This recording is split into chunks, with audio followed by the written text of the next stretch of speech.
আমার ক্যামেরার সামনে ভাঙ্গা দেখতে পাচ্ছেন। এটা হচ্ছে এটা বাড়ি, বসত বাড়ি, লক্ষ্মীপুরের কমলনগর চর ফলকন ইউনিয়নের জমাদার বাড়ি। এটা সম্ভবত 1 নম্বর ওয়ার্ড।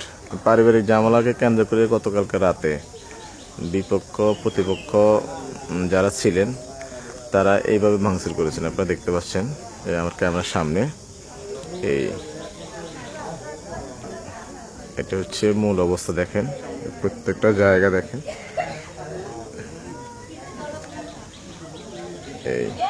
কোনো সুস্থ মানুষ পারিবারিক যেমন থাকতে পারে, থাকাটাই স্বাভাবিক, কিন্তু এইভাবে রাত্রেবেলা এই বাড়িতে ঢুকে, এভাবে গণবসতি বাড়িতে ঢুকে প্রায় ওদের ভাষ্যমতে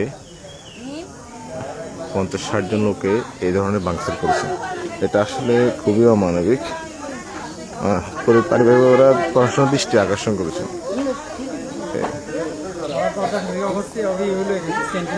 আমরা একটু ঘটনাটা শুনবো ওনাদের মুখে। জি বলেন, ঘটনাটা বলেন। সজীব, কাশেম, তার 2 সজীব, রাফি, নিরু, রুৎপা, তারপরে তানিয়া, তারপরে হচ্ছে সাইনা, হ্যাঁ পারু, তারপরে হচ্ছে মাহাদি, তারপরে মনে কর আরো অনেক মানুষ ছিল।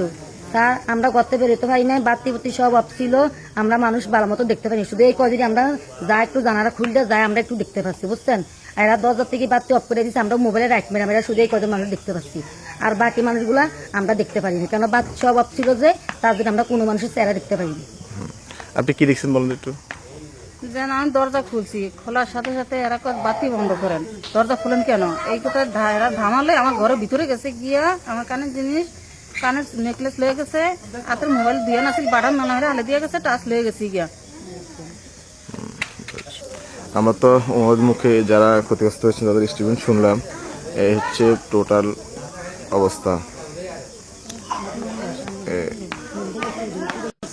এই পুরো বসতঘরের এই অবস্থা দেখেন। মনে হচ্ছে টর্নেডো ঝড় এসেছে, ঝড়ের গতিতে কাজটা করেছে। পারিবারিক ঝামেলা এবং সামাজিক যে সমস্যাগুলো নিরসন করা আসলে আমাদের পক্ষে সম্ভব না। তারপরেও যারা রাতের আধারে এই ধরনের কাজ করেছেন, এটা আসলে খুবই দুঃখজনক। প্রশাসন বিষয়টা খুব ভালোভাবে দেখবেন আশা করছি, করে এদের পারিবারিক ঝামেলাগুলো মিট করার ব্যবস্থা করবেন। এই